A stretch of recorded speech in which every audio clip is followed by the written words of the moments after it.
Gujarat Titans को लोग suggestion दे रहे थे कि भैया आपका एक main player Jos Buttler playoff में नहीं रहेगा, तो आप तैयारी शुरू कर दीजिए कि बिना जॉस के कैसे खेलोगे, बिकॉज जॉस ने इस सीजन में 500 रन बनाए हैं। इन्होंने कहा कि जॉस के जाने का इंतजार क्यों करें, अभी तैयारी शुरू कर देते हैं। जॉस को सामने बिठाया और उनके सामने 10 विकेट से मैच को जीत कर दिखाया, 200 रन चेस करके दिखाया और बता दिया सबको कि भैया जॉस एक बहुत अच्छे खिलाड़ी है, जा रहे हैं लेकिन हम उनके जाने के लिए तैयार हैं। प्लेऑफ में खिलाड़ी हमारे पास है लेकिन हम पूरी तरह से तैयार। हालांकि 200 रन हर दिन नहीं बनेंगे कि आप 10 विकेट जीतोगे, बट ये कॉन्फिडेंस जरूर डालेगा टीम के अंदर, बिकॉज टॉप ऑर्डर वैसे ही इस बार गुजरात टाइटंस का सब कुछ है और जरूरत ही नहीं पड़ रही है नीचे वालों की। और काफी लोग कह रहे हैं कि भाई कब एक्सपोज होगा, तो जवाब में आ रहा है कि कभी भी नहीं एक्सपोज होगा। वो कहते हैं ना यार कि ऊपर वाला ना सर देख करके सरदारी देता है, और जिस तरह से शुभमन गिल लीड कर रहे हैं इस टीम को, मतलब आप सोचो कि टॉप ऑर्डर चल रहा है, टॉप ऑर्डर में सबसे ऊपर कौन है, साई सुदर्शन के साथ शुभमन गिल, तो शुभमन गिल कहीं पर भी हाथ पीछे नहीं रख रहे हैं। तो जो सरदारी मिली है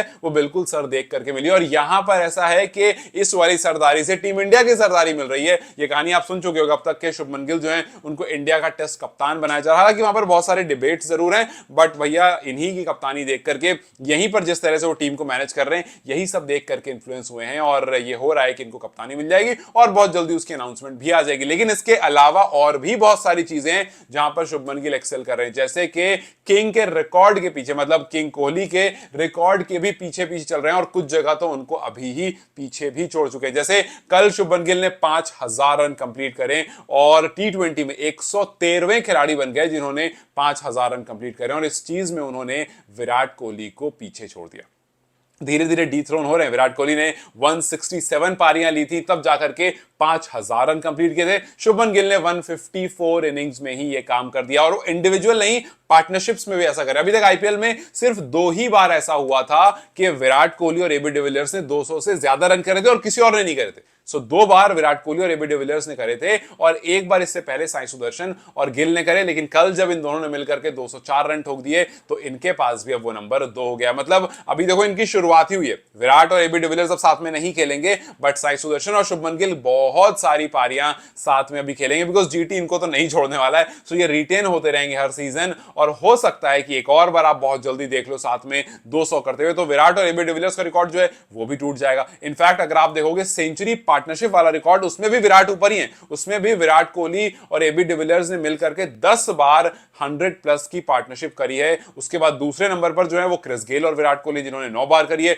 तीसरे नंबर पर जो है वो शुभमन गिल और साई सुदर्शन है जिन्होंने 7 बार करी है। लेकिन अगर आप इंडियन पेयर की बात करोगे तो ये इकलौता पेयर है जिसने 7 बार 100 की पार्टनरशिप करी आईपीएल में, बिकॉज इसके अलावा एक में गेल है विराट के साथ, एक में एबी डिविलियर्स विराट के साथ है। सो इंडियन और फॉरेन प्लेयर्स हैं, लेकिन ये दोनों मिलकर के 7 बार कर चुके हैं। मैक्सिमम जो है वो 10 बार है, और ना ही गेल अब खेलते हैं ना ही डिविलियर्स अब खेलते हैं। सो ये नंबर आगे बढ़ेगा नहीं, लेकिन साई सुदर्शन और शुभमन गिल खेल रहे हैं, और सिर्फ 3 बार और अगर ये सेंचुरी पार्टनरशिप कर लेंगे, यहां भी विराट को ये पीछे छोड़ देंगे। सो धीरे धीरे वो टीम को लेकर आगे बढ़ रहे हैं, धीरे धीरे वो अपनी पार्टनरशिप को लेकर आगे बढ़ रहे हैं। और अगर आप ओपनिंग पार्टनरशिप की बात करोगे तो वहां पर भी 100 प्लस सबसे ज्यादा अगर इंडिया में किसी के पास है तो साई सुदर्शन और शुभमन गिल के पास है। सो ये धीरे धीरे अपनी टीम को जो नई मुकाम पर पहुंचा रहे हैं, उसमें सबसे बड़ा रीजन इनका टॉप ऑर्डर। इनफैक्ट कल जो वो 10 विकेट से जीते, वहां पर भी ये सबसे बड़ी विक्ट्री रजिस्टर हुई गुजरात टाइटंस की तरफ से, बिकॉज इससे पहले 9 विकेट से जीते थे 2023 में राजस्थान के खिलाफ, वो सबसे बड़ी विक्ट्री थी। लेकिन कल डीसी के खिलाफ 10 विकेट से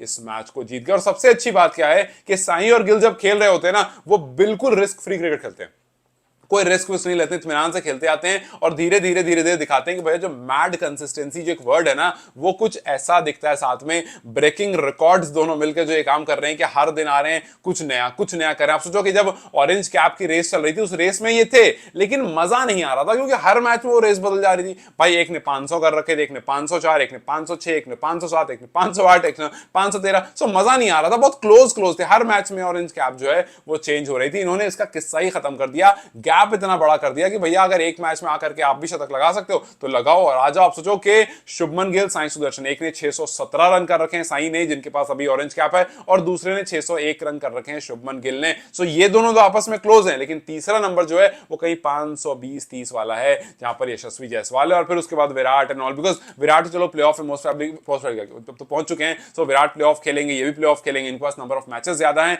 अब आप देखोगे जायसवाल के पास नंबर ऑफ मैचेस नहीं है, तो जायसवाल उतना ऊपर आ नहीं पाएंगे। विराट आ सकते हैं, लेकिन विराट को बड़ी पारी खेलनी पड़ेगी, जैसी बड़ी पारी शुभमन गिल और साई ने खेली। और कल अगर थोड़े से और रन बचते तो गिल भी अपना सेंचुरी जो है वो कंप्लीट कर लेते। ये जो डोमिनेशन है गिल और साई का, वो और थोड़ा बड़ा लगने लगता कि भैया दोनों ने शतक लगा दिया, बिकॉज वो सिर्फ 7 रन से चुके हैं। हालांकि ये टीम जो है वो ऑल टुगेदर डोमिनेशन दिखा रही है। इस टाइम पर टेबल टॉपर है, इस टाइम पर इस टीम के पास ऑरेंज कैप भी है, इस टाइम पर इस टीम के पास पर्पल कैप भी है, इस टाइम पर इस टीम के पास हाईएस्ट स्कोरिंग कैप्टन भी है, इस टाइम पर इस टीम के पास 2 ऐसे प्लेयर हैं जिसके पास 600 से ज्यादा रन है। और ये टीम जो 2022-23 में तगड़ी टीम लग रही थी, वैसी ही तगड़ी टीम एक बार फिर से लग रही है। 22 में चैंपियन बनी थी, 23 में फाइनलिस्ट बनी थी, और 24 थोड़ा खराब रहा था, लेकिन 25 में फिर से आकर के प्लेऑफ में घुस गए। एक रिमार्केबल सक्सेस स्टोरी इस टीम की रही है, और उसके सबसे बड़े अगर आप कंट्रीब्यूटर कहोगे तो साई सुदर्शन और शुभमन गिल ही हैं।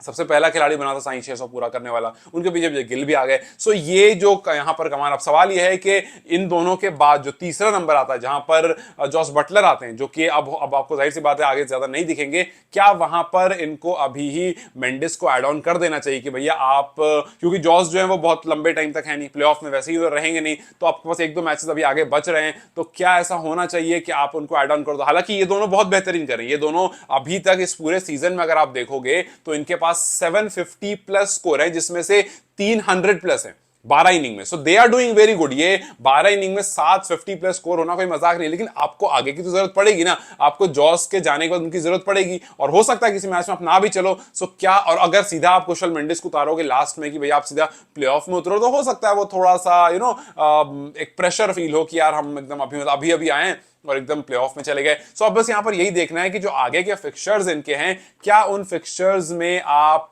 कुशल मेंडिस को ऐड करते हो, क्या उन फिक्सचर्स में जहां पर आप एक बार सीएसके से खेलोगे, एक मैच आप एलएसजी से खेलोगे, किसी भी एक मैच में, लेट्स से कि बटलर को आपने इतने दूर से बुलाया, तो वापस तो भेजोगे नहीं कि भैया आप आए हो, आप बैठ के बस देखो और वापस चले जाओ। आप हो सकता है एलएसजी वाले मैच में और उनको मौका दे दो, अगर इन दोनों से बॉलें बच गई तो। और उसके बाद लास्ट वाला जो सीएसके वाला मैच है, वहां पर बटलर से कहो कि यार एक मैच हम चाह रहे हैं कुशल मेंडिस खेले, सो दैट उनको थोड़ा सा रेडी हो जाए, मैच रेडी हो जाए, और फिर उसके बाद हम उनको प्लेऑफ में लेकर के जाएंगे। सो हो सकता है ये वाली सिचुएशन भी क्रिएट हो, बट उस केस में क्या ये सही होगा बटलर के साथ कि भैया आपको बुलाया है, एक मैच बैटिंग नहीं मिली, वैसे तो खेल रहे थे, बैटिंग नहीं मिली बस, और फिर एक अगला मैच वो खेलें या ना खेलें, या दोनों के दोनों मैच कुशल मेंडिस को खिला दें कि भैया अब हम प्लेऑफ में पहुंच चुके हैं, हम यहां से थोड़ा आगे बढ़ने की कोशिश करेंगे, या बटलर को खिलाएं कि भैया पहले हम एक और जीत जाएं, टॉप पर पहुंच जाएं, और ये फिक्स हो जाए कि हम ऊपर ही रहने वाले हैं, और फिर उसके बाद लास्ट मैच जो है वो मेंडिस को खिला दिए। थोड़ा सा ऐसा है जहां पर सोच विचार करने की जरूरत है, लेकिन अगर सोच विचार किया और मेंडिस को खिलाया तो गलत तो खैर नहीं होगा, बिकॉज उनको भी थोड़ा सा टाइम मिल जाएगा, बिकॉज बटलर वैसे भी प्लेऑफ में नहीं रहेंगे। बट सवाल यह है कि क्या दोनों मैच खिलाए जाए या कोई एक मैच खिलाया जाए, किस तरह से मेंडिस को तैयार किया जाए प्लेऑफ्स के लिए, या फिर सीधा प्लेऑफ में उतारा जाए कि भैया कोई नया नवेला प्लेयर तो है नहीं, पता है कैसे खेलते हैं, पता है सब कुछ, जॉस जब तक है तब तक खेलेंगे, और सीधा प्लेऑफ में आकर के मेंडिस जो है वो खेलेंगे। आपको क्या लगता है, क्या मेंडिस को अभी मौका देना चाहिए या फिर सीधा प्लेऑफ में? मुझे कमेंट सेक्शन में जरूर बताएं। Till then you guys take care, I will see you very soon, bye bye.